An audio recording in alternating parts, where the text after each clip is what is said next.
Hello everybody, today we're gonna see how to customize your account URL in LinkedIn.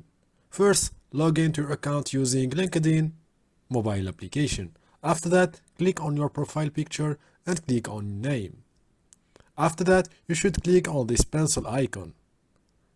Then go down until you find contact info. Then click on edit contact info. After that, you should click on this icon right to your profile URL. A new page will open. You will find your URL so you can edit your custom URL. Click on this blue pencil and edit your custom profile URL. After you finish editing, you should click on save. Now you have been updated your setting, so your new URL will be visible for all people.